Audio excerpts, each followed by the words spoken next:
আসসালামু আলাইকুম রহমতুল্লাহি বারাকাতু। প্রিয় শ্রোতামণ্ডলী, আপনারা কি জানেন আশুরার রোজার কি ফজিলত?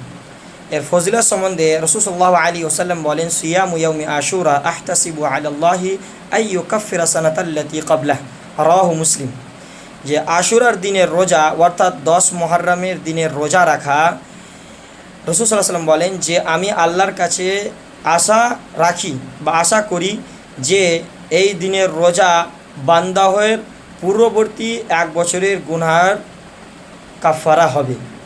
তাহলে অর্থোদয় হাদিস থেকে স্পষ্ট হচ্ছে যে মুহররমুল হারাম মাসের কোনো ব্যক্তি যদি 10 তারিখের কেউ যদি রোজা রাখে, তাহলে তার পূর্বেকার 1 বছরের গুনাহকে ক্ষমা করে দেওয়া হবে। এবং এছাড়াও রাসূল সাল্লাল্লাহু আলাইহি ওয়াসাল্লামের ব্যাপারে আছে যে রাসূল সাল্লাল্লাহু আলাইহি ওয়াসাল্লাম বলেছিলেন সাহাবাদেরকে যে আমি যদি আগামী বছর যদি বেঁচে থাকি, তাহলে ইহুদিদের বিরোধিতা করে আমি 9 তারিখে 9 মুহররমুল হারামে আমি রোজা রাখবো। কিন্তু তার পূর্বেই রাসূল সাল্লাল্লাহু আলাইহি ওয়াসাল্লাম মারা যান। তো এই হাদিস থেকে স্পষ্ট হয় কি যে 9 এবং 10 তারিখের রোজা রাখাটা আমাদের উচিত। তাই আমরা সকলেই চেষ্টা করব 9 তারিখ কিংবা 10 তারিখে এই মুহররমুল হারাম মাসের রোজা রাখতে পারি যেন সকলে।